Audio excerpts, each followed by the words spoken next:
What's poppin' here? Caesar Beezy Teasy. Another Caesar Beezy Teasy blog. Actually, the first blog that we're actually going to introduce today. This is pretty low budget, but at the same time, I feel like I have a lot of things that need to be said that's not really being said from a young people's point of view. So, the first thing we're going to talk about is Mr. Tupac Shakur. Mr. Tupac Shakur was, well, for the people who don't know, was a rapper who was pretty famous to the masses. I have to say he sold about 9 million records at his peak with All Eyes on Me, and his greatest hits album was 9 million records. He never went diamond. Biggie did, but Pop never went diamond. But he's known as one of the most popular rappers today. Well, what I really want to talk about is a lot of people say that this guy had a persona. Well, Tupac, he went to private school. Well, not private school, but he went to a school of arts, and, Tupac couldn't fight, and, Tupac really wasn't a real gangster. But I want to talk about really more so the end of his life. The end of his life where he was going at it with some pretty big, heavy guys because of the fact that he took on that actual persona. He actually started to adapt to the person that he was actually going to be. I say this reason. Tupac started hanging out with a few gangsters in New York, to my understanding from my research that I've read, when he was on the filming of Juice. And when he was on the filming of Juice, he was coming out with he was starting to hang out with these guys and one of these guys' name was Haitian Jack. Haitian Jack. You can recite him from the lyrics. I heard he was light-skinned, stocky with a Haitian accent, drew fast cars, and he's known for flashing. Listen while I take you back and lace this rap, a real life tale about a snitch named Haitian Jack. That was from Against All Odds, which is the last song from his last album, The 7 Day Theory. Look it up.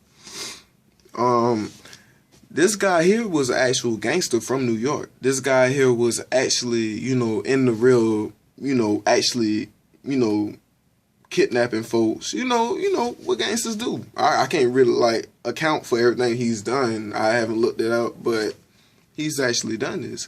And, now that he's, Tupac was actually going at these guys on some, real, let's go to war stuff. These was the actual guys that actually shot Tupac. Biggie was just so happened to, hang around these guys because, they were from his neighborhood. And another guy named King Tut, which was, a guy that hung around Haitian Jack, from what I've researched. You can look it up on yourself on Google. You can Google it. All this stuff you can Google. And also Jimmy Henchman, which I know a lot of you guys heard of Jimmy Henchman. And for the people who haven't, he was in charge of Czar Entertainment, which Czar Entertainment managed the game, the rapper game. Okay. He managed the game.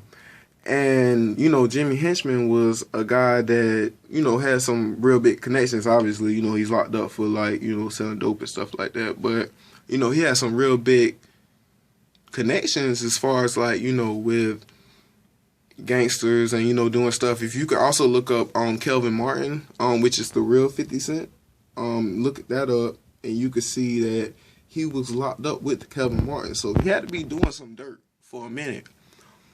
And this guy here was also going at with Tupac. They said that, he ordered the hit on Tupac. I'm not too sure about how true that is, but he ordered a hit on Tupac. But he even mentions promise to pay back Jimmy Henchman in due time. I know you bitch niggas is listening. The world is mine.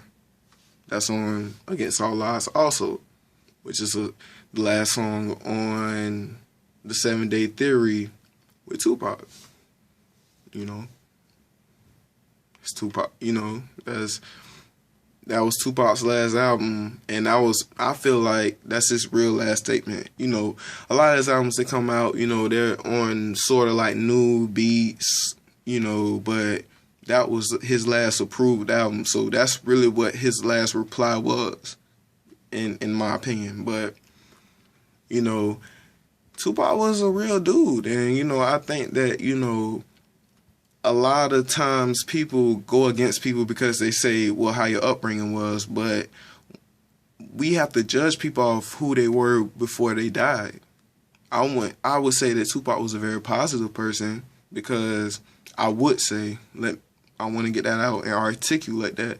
I would say Tupac was a very positive person, but I would have to also say that in the same sense, he also felt like he had to show by example, because he knew that, you know, I feel like when he was locked up, he read so many letters that he realized his potential and how many people loved him. The same way that Lil Wayne did. You know, Lil Wayne said, you know, he realized how many people really loved him when he was locked up, and, you know, people wrote him letters. And I feel like that's the power he felt. He felt like he had to influence people, but at the same time, he also had to show that if he's this person, he has to actually go at the actual people instead of just going at Biggie, which I'm pretty sure he felt like Biggie knew, but he felt like, you know, dang, you know, what the F. But that's Caesar Beats and Teaser Blog. If you heard it, I appreciate it. If you didn't, deuce.